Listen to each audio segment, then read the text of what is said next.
¿Por qué Alejandro Magno es el hombre más importante de la historia? Alejandro Magno es, sin lugar a dudas, una de las figuras más controversiales de la historia. En el breve lapso de 13 años que duró su reinado fue conquistador, fundador de ciudades, creador de la Biblioteca de Alejandría, rey de uno de los imperios más grandes alguna vez conocidos, tanto que llegó a ser considerado un dios entre sus súbditos más inmediatos y los pueblos conquistados por él. No hay nadie en toda la historia que haya logrado tanto en tan poco tiempo, nadie que inspirase tanta envidia, devoción y aspiraciones de grandeza como este conquistador. Pero ¿qué hechos han llevado a Alejandro Magno a ser considerado el hombre más importante de la historia? En el presente video hemos preparado esto sobre la vida de este conquistador macedonio. Antes de meternos a fondo, no olvides suscribirte a nuestro canal y activar las notificaciones para mantenerte al día con nuestras actualizaciones.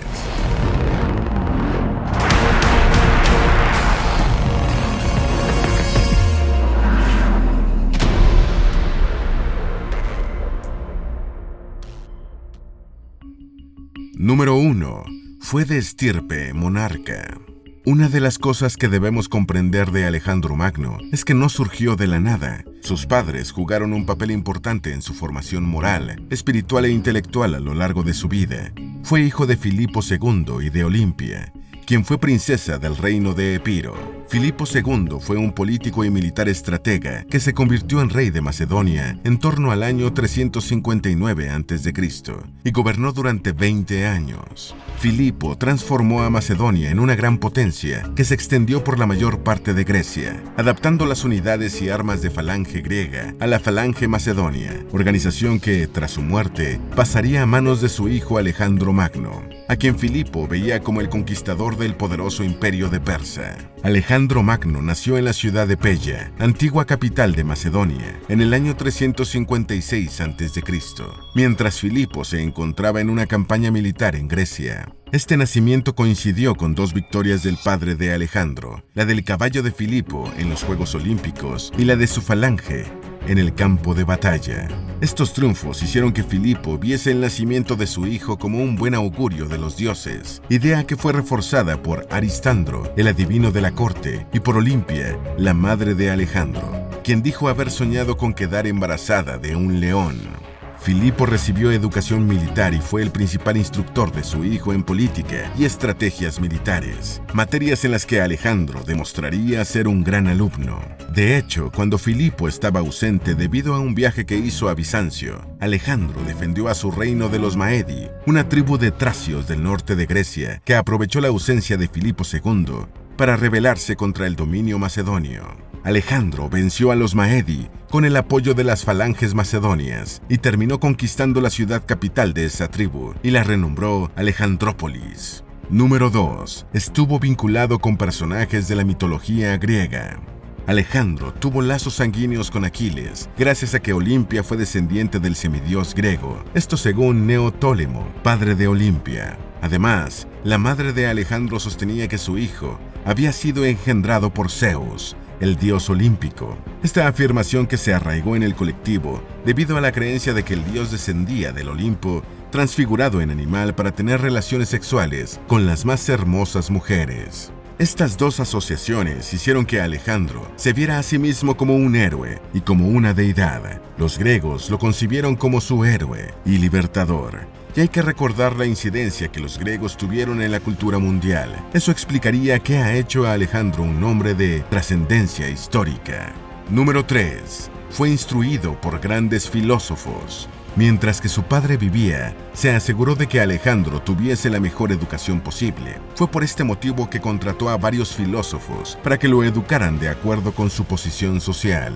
Uno de sus primeros mentores fue Leónidas, un muy estricto maestro macedonio, que solía impartir clases a los hijos de los nobles en materias de filosofía y deportes. Dos materias muy valoradas en la antigüedad, dado que la primera servía para promover el pensamiento estratégico, mientras que la segunda contribuía a aumentar la resistencia física. Y Alejandro Magno pasó a la historia por ser un estratega y por la resistencia que siempre mostró en combate. Otro de sus maestros más conocidos fue Lisímaco, un filósofo que impartía lecciones de literatura y filosofía, y quien promovió a Alejandro Magno la lectura y memorización de las obras de Heródoto, Píndaro y Homero.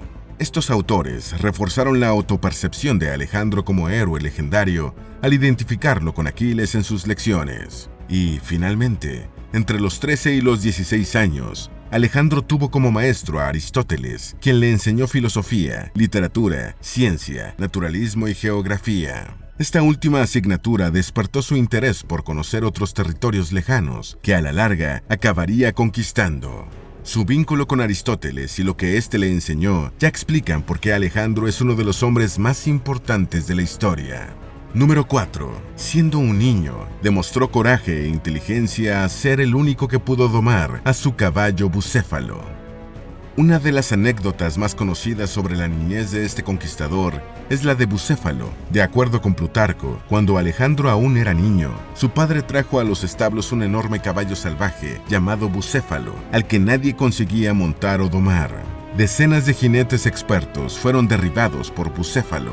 Alejandro se dio cuenta de que solo había una manera de montar al semental salvaje. En un momento de descuido, mientras Bucéfalo paseaba por las llanuras, Alejandro se alejó de sus cuidadores, corrió hasta el caballo y lo montó. El caballo se sacudió varias veces intentando derribarle, pero finalmente acabó aceptando como jinete al niño temerario que había descubierto que la única manera de montarlo era dirigiendo su vista al sol para que no se asustase de su propia sombra.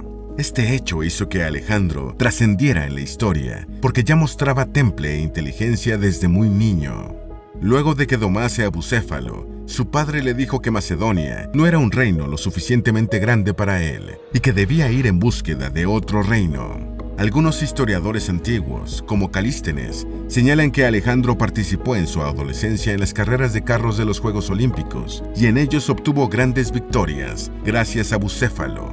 Número 5. Aniquiló sin vacilar a sus enemigos. Otro aspecto de Alejandro Magno, muy común en los reyes de su época, era su ambición, lo que le llevó a tener poco respeto por los lazos de sangre. Luego de que su padre Filipo fuese asesinado por uno de sus guardaespaldas, alrededor del año 336 a.C., se vio obligado a tomar una serie de decisiones para defender su ascenso al trono. La primera de esas decisiones fue la ejecución de Pausanias, el asesino de su padre, sin que se mediase juicio alguno para evitar que se le acusara a él o a su madre como posibles instigadores del crimen. Su segunda decisión fue ordenar el asesinato de sus hermanos mayores, Carano y Arrideo, para que no le disputasen el derecho al trono, dejando únicamente con vida a Filipo III Arrideo, que no era una amenaza debido a su retardo mental y a su condición de bastardo. Luego detuvo una rebelión en Tebas, cuyos cabecillas buscaban independizarse tras la muerte de Filipo, y finalmente retomó los planes de campaña de su padre para conquistar Persia. Número 6. Nunca fue derrotado en el campo de batalla. A nivel militar, Alejandro Magno fue un excelente estratega y combatiente.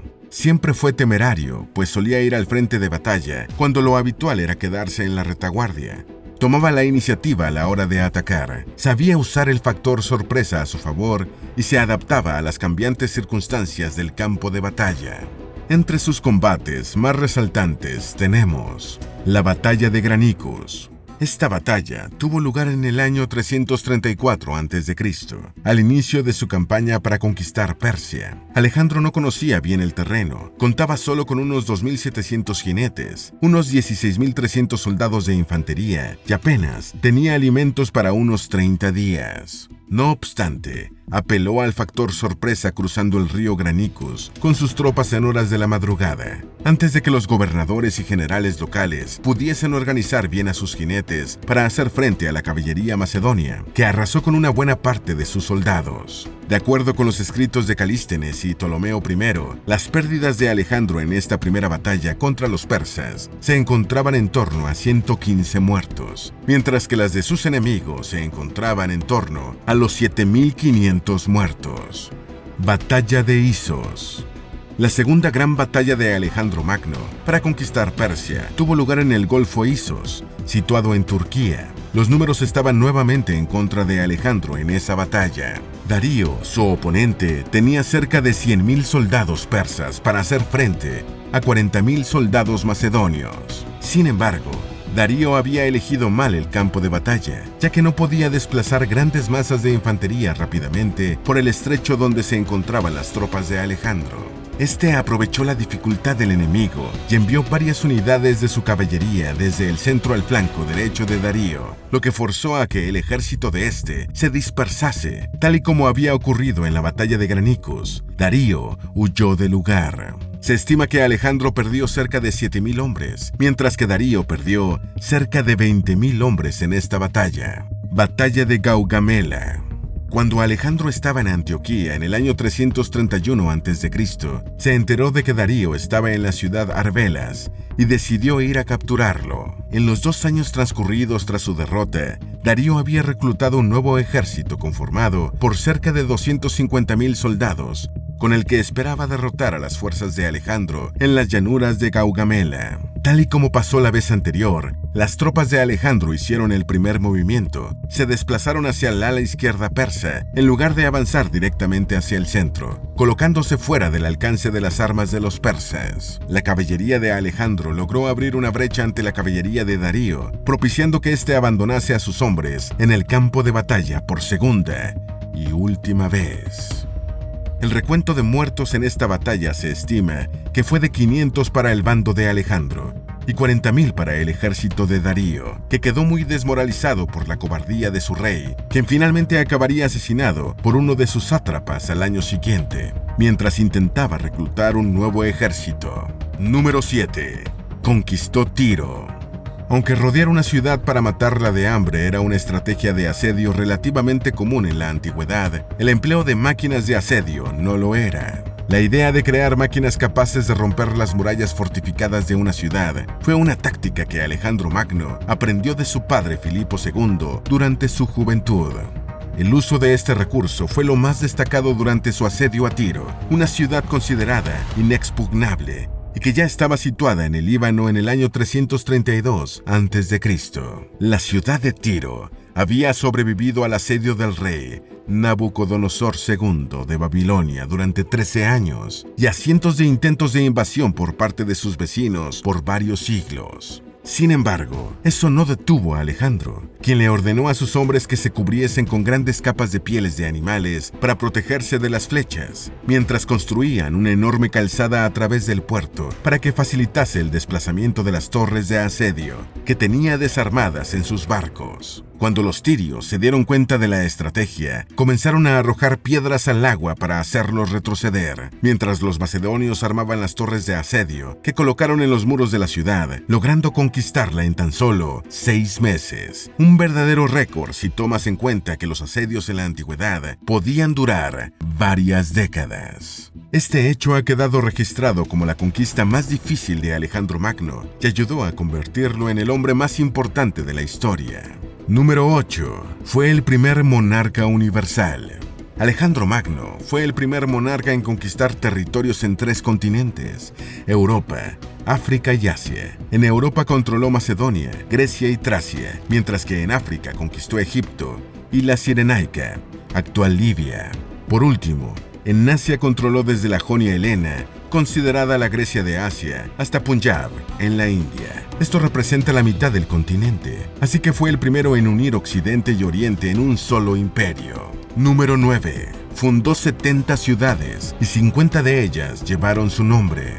A lo largo de su vida, Alejandro fundó alrededor de 70 ciudades, de las que al menos 50 llevaban su nombre. La primera de ellas fue Alejandría ad Isum, que se ubicaba entre Turquía y Siria. Otra ciudad que destacó fue Alejandría Bucéfala. El nombre de esta ciudad también hace honor a Bucéfalo, su caballo favorito, el cual murió en la batalla de Hidaspes, que ocurrió en el año 326 a.C. Pero la más famosa de todas fue Alejandría de Egipto, fundada en el año 332 a.C. Su constructor fue el arquitecto Dinócrates de Rodas, quien la edificó sobre un poblado egipcio llamado Racotis, situado cerca de la desembocadura del Nilo. En ella se construyó la prestigiosa Biblioteca Alejandría, uno de los mayores centros por los que se difundió el conocimiento hasta que el califa Omar ordenó al ejército musulmán que la quemaran.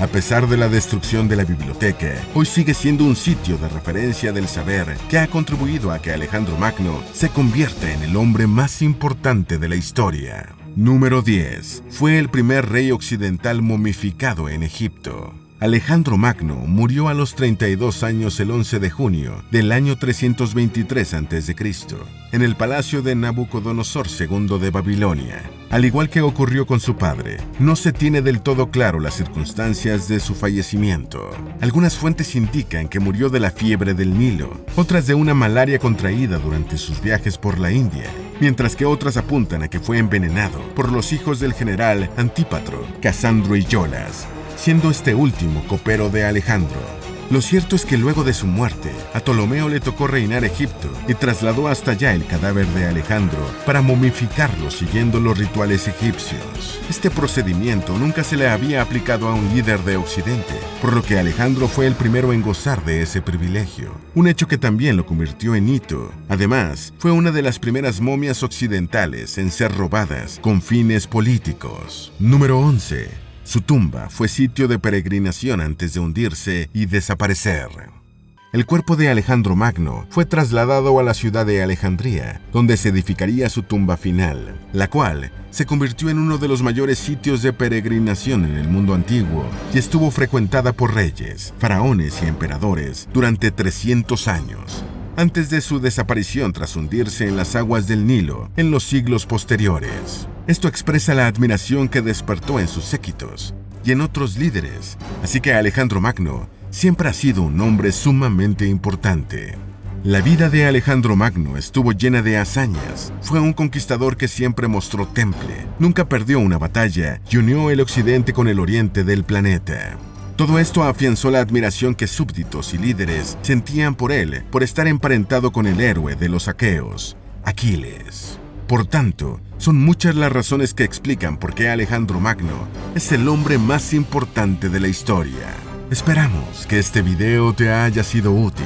Si tienes algo que agregar, por favor, compártelo con nosotros en la sección de comentarios. Dale me gusta a este video y envíale el enlace a tus familiares y a tus mejores amigos para que también sepan por qué Alejandro Magno es el hombre más importante de la historia. Si eres nuevo en nuestro canal, no olvides suscribirte. No se te olvide seguirnos en todas nuestras redes sociales, que van a estar aquí abajo en la descripción. Recuerda, un pueblo que no conoce su historia está condenado a repetirla.